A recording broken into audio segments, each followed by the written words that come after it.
कहां तक कहें। पद्म पुराण में भगवान व्यास कह रहे हैं, गोकोटि दानम ग्रहणे शुकासी। अभी ग्रहण आने ही वाला है। दीपावली को सूर्य ग्रहण है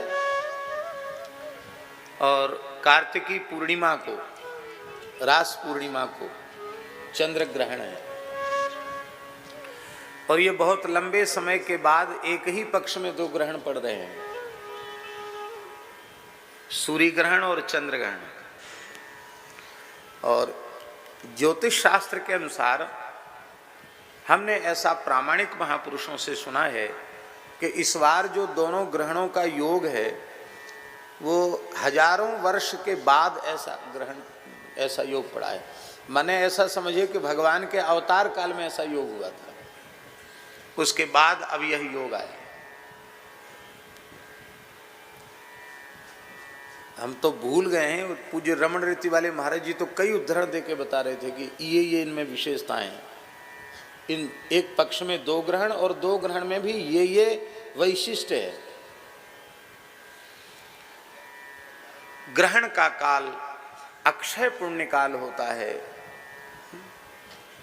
हमारे ग्रंथों में लिखा है कि सर्वम गंगा समम तोयम सर्वे व्यास समा द्विजा। सामान्य जल भी गंगा जल के तुल्य हो जाता ग्रहण काल में। सामान्य कुआं, बावड़ी, सरोवर आदि का जल, फिर साक्षात श्री यमुना जी मिले, साक्षात श्री गंगा जी मिले, तब तो कहना ही क्या है। और सभी ब्राह्मण भगवान कृष्ण द्वैपायन व्यास के तुल्य हो जाते। ऐसी ग्रहण काल की महिमा है। और महाराज जी धर्म संघ वाले गुरु जी उदाहरण देके बोलते थे कि ग्रहण के स्पर्श से मोक्ष तक आप यदि पवित्र जल में स्थित होकर जिस मंत्र का जप करेंगे,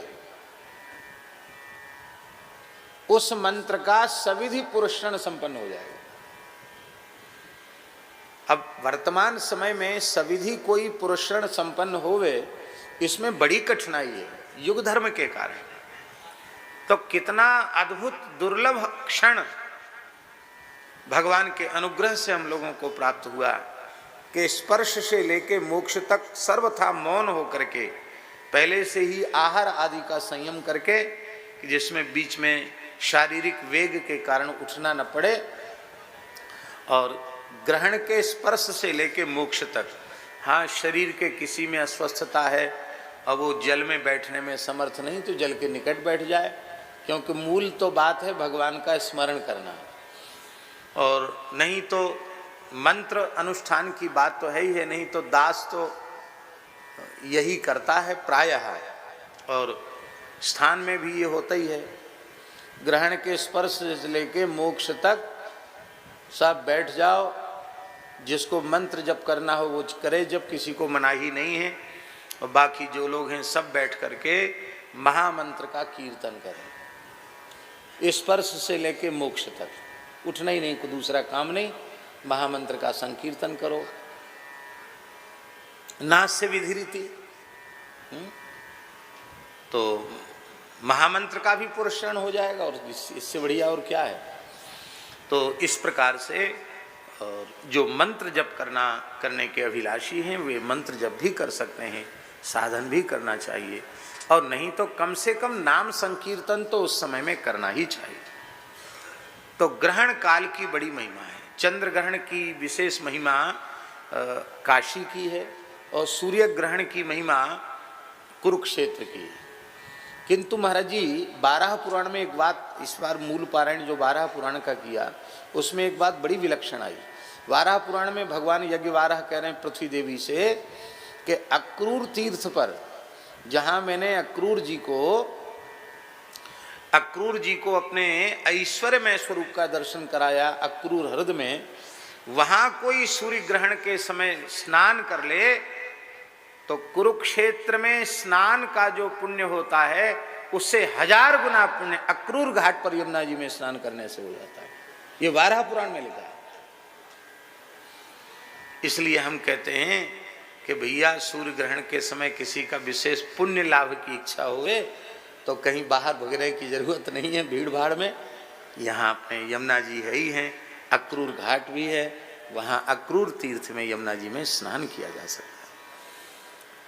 तो पद्म पुराण में लिखा गोकोटि दानं ग्रहणेषु काशी, ग्रहण के समय 1 करोड़ गायों का दान करे कोई। संभव तो कम है, कहाँ से 1 करोड़ गैया आएंगी, कहाँ खड़ी होंगी, और इतने वेदज्ञ ब्राह्मण कहाँ उपलब्ध होंगे। कथंचित असंभव भी संभव हो जाए।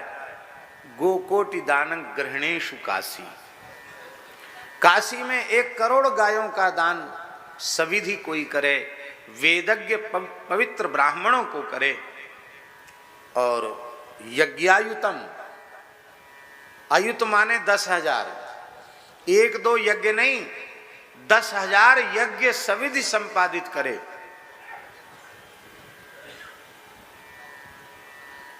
मेरु सुवर्ण दानम, स्वर्ण दान की बड़ी महिमा है। महाभारत में लिखा है कि गाय, भूमि और स्वर्ण, इन 3 द्रव्यों को ही ब्रह्मा जी ने दक्षिणा के रूप में निश्चित किया है। और उसमें महाभारत में लिखा है महाराज जी कि गोदान इसलिए श्रेष्ठ है क्योंकि गोदान अंगी है, स्वर्ण और भूमि उसके अंग हैं। स्वर्ण श्रृंग मंडित किए जाएंगे तो स्वर्ण भी उसके साथ हो गया। तो गाय को खड़े होने के लिए भूमि भी दी जाएगी, गाय को चरने के लिए स्थान दिया जाएगा, सविधि गोदान करने के लिए। तो भूमि भी उसके साथ आ जाएगी और स्वर्ण भी उसके साथ हो जाएगा। तो गाय गोदान अंगी है, स्वर्ण और भूमि उसके साथ अंग बन करके और उसको दान को, गोदान के कार्य को पूर्ण करते हैं। स्वर्ण दान की जिसकी इतनी महिमा है, वो स्वर्ण सुमेरु पर्वत के समान स्वर्ण राशि का कोई दान करे। व्यास जी बोलते हैं तो बोलने में बिल्कुल कंजूसी नहीं, चरम सीमा। स्वर्ण सुमेरु के समान स्वर्ण राशि का दान करे। और माघे प्रयागे शतकल्पवासी, माघ महीना में तीर्थराज प्रयाग में 100 कल्पवास करे, माने 100 माघ हो गए, 100 बार कल्पवास करे माघ में। और इन सब शुभ कर्मों का अनुष्ठान करे और 1 बार श्री गोविंद नाम का उच्चारण करे। तो गोविंद नामना न भवेच्च तुल्यम, व्यास भगवान करें गोविंद नाम की समता। 1 करोड़ गायों का दान, वो भी ग्रहण के समय काशी में, स्वर्ण सुमेरु पर्वत के समान स्वर्ण राशि का दान, 10,000 यज्ञ, 100 बार माघ में कल्पवास, और ये सब के सब शुभ कर्म मिलकर उनका जितना पुण्य होता है, और श्री गोविंद नाम के 1 बार उच्चारण का जितना पुण्य होता है, उसके 16वें अंश की बराबरी ये सब पुण्य मिलकर नहीं कर सकते। नाम अपराध में नाम की तुलना, नाम महिमा की तुलना किसी अन्य व्रत उपवास आदि से करना, अथवा नाम की तुलना किसी अन्य साधन से करना, ये नामापराधों में नामापराध है। वैष्णव का धर्म है कि नाम से बढ़कर कुछ भी स्वीकार न करें। और महाराज जी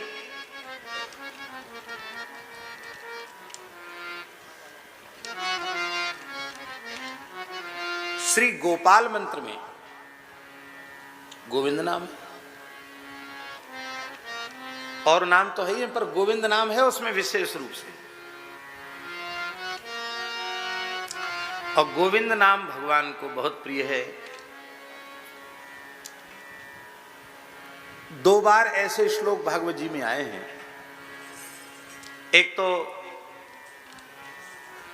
जरासंध के कारागार में निरुद्ध राजाओं ने भगवान का स्तवन किया, तो भगवान से प्रार्थना की, कृष्णाय वासुदेवाय हरे परमात्मने प्रणतः क्लेशनाशाय गोविंदाय नमो नमः।